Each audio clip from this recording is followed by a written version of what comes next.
Selamat siang semua anak-anak. Siang, Sir. Bagaimana kabarnya? Siang, Sir. Masih semangat untuk belajar? Masih, Sir. Jadi doakan. Kecuali kita langsung saja pada materi ya.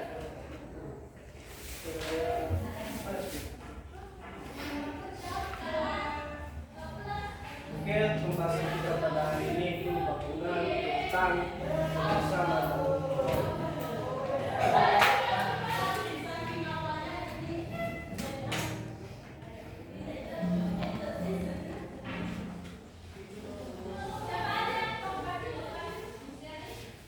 Mana speakernya bagus di atas monitor ini?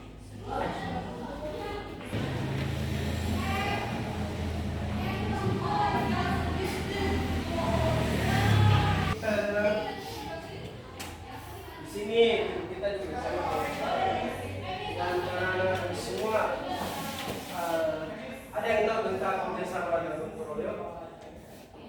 Apa saja yang masuk dalam kerjasama? Bisa disebut satu atau dua. Terus apa lagi?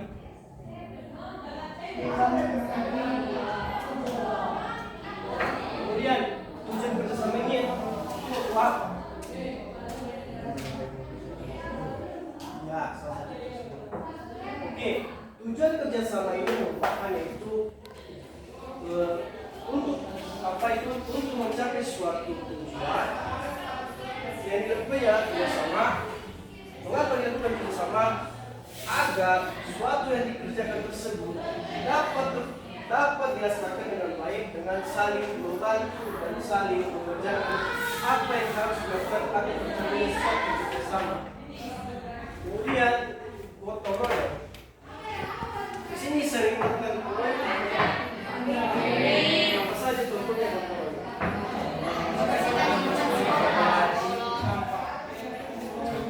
Jadi gotong royong itu kan yang dilakukan oleh dua atau lebih dari beberapa orang yang bertujuan yaitu untuk melakukan sesuatu yang contohnya adalah membersihkan sekolah yang bertujuan untuk kenyamanan kita bersama.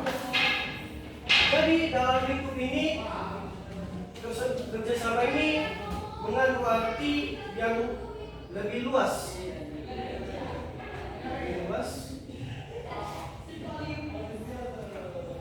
Kenapa dikatakan lebih luas? Karena kerjasama ini memiliki jangka yang panjang. Contohnya di sini di negara kita melakukan kerjasama di luar negeri. Di mana contohnya kerjasama ini itu di negara ASEAN yang dimana organisasi kerjasama yang memiliki ASEAN itu 10 negara yang bekerja sama baik dalam bidang ekonomi, politik dan bidang ekspor. Contohnya di sini di bidang ekonomi kerjasama yang bukan itu melakukan ekspor impor. Di mana kalau kerjasama ini contohnya Indonesia membutuhkan beras pangan, contohnya beras dari Thailand.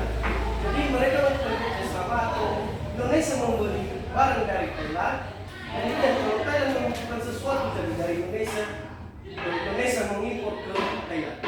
Begitulah kerjasama yang dilakukan oleh Indonesia dengan negara lain dalam ASEAN, baik dalam ASEAN maupun Eropa juga melakukan kerjasama.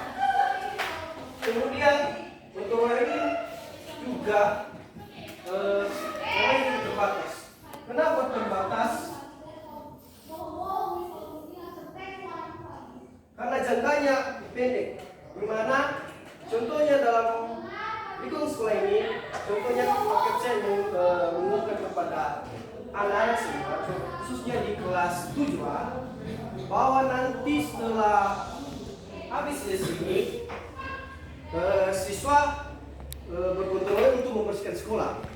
Jadi di situ jangka terbatas. Jadi hanya pada saat itu melakukan gotong royong untuk membersihkan kelas. Jadi hanya terbatas atau pada jangka pendek. Gitu.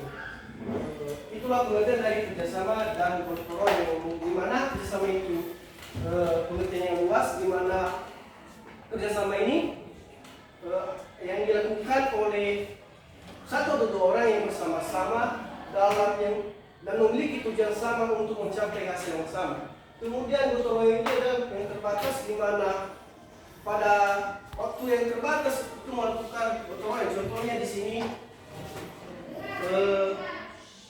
dalam setiap gotong royong itu kan contohnya di sebuah desa melaksanakan kerja bakti. Jadi pada saat itu paling lama lah 1 hari di situ lakukan gotong royong. Baik, itu saja pengertian dan gotong royong. Sekarang kita masuk pada berikutnya. Itu bagian B. Nilai penting kerjasama dan gotong royong. Saya mau bertanya, kenapa sih kerjasama itu penting bagi manusia atau bagi masyarakat? Ada yang bisa? Mengapa penting bagi manusia melakukan yang namanya kerjasama dan gotong royong? Karena manusia itu makhluk sosial. Iya, karena setiap manusia itu sosial, di mana manusia itu membutuhkan yang namanya orang lain.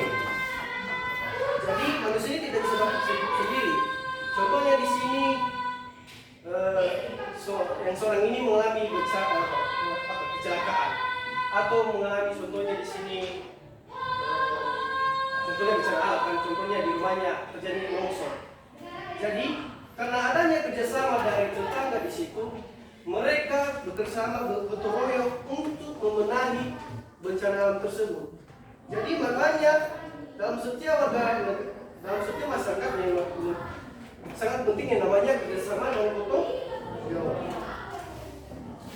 Oke, kemudian dalam kerjasama dan gotong royong ini mengandung nilai-nilai penting. Yang pertama, saling memahami. Oke, saling memahami dalam kerjasama dan gotong royong ini, di mana dalam suatu kegiatan, contohnya dalam di sini kan contohnya membuat kelompok belajar di sini, contohnya dalam kelas ini. Kemudian dalam kelompok ini contohnya dibagi atas 3 orang. Kemudian dalam setiap kelompok ini kan kemampuannya berbeda-beda. Jadi yang lumayan, maksudnya dalam kelompok ini kemampuannya berbeda.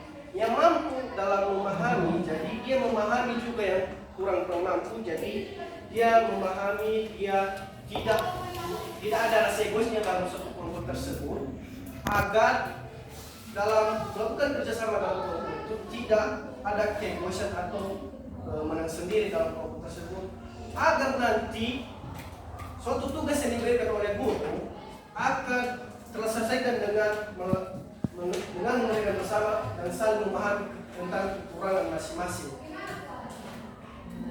Yang kedua itu saling menghargai. Oke, dalam saling menghargai ini, saya melihat contohnya dalam kelompok belajar. Dalam kelompok belajar ini kan setiap anggota peserta itu diutamakan untuk mengungkapkan pendapat masing-masing. Jadi kalau yang satu memberikan tanggapan, yang satu juga harus menghargai pendapat tersebut. Tidak boleh, contohnya di sini pendapat, yang satu bilang pendapat itu kawan tidak bagus, tidak begini. Jangan. Kita harus saling menghargai dan menerima tanggapan tersebut, agar tidak dia merasa minder atau gimana. Jadi kita saling menghargai. Karena setiap dalam kelompok itu kan ada juga yang mampu dalam merespon, ada juga yang kurang. Jadi kita saling menghargai dalam kekurangan tersebut, agar nanti kerjasama dalam kelompok tersebut tercapai dengan adanya saling menghargai dan memiliki komunikasi yang baik dalam kelompok tersebut. Oke, yang ketiga yaitu saling membantu. Oke, saya ambil contoh di sini dalam suatu lingkungan masyarakat. Adanya contohnya pada jalan, ada pohon yang tumbang di jalan. Jadi sebagai kita yang pengguna jalan, kita membantu orang-orang di situ untuk mengangkat pohon tersebut agar jalan cepat melanjut kembali. Di situ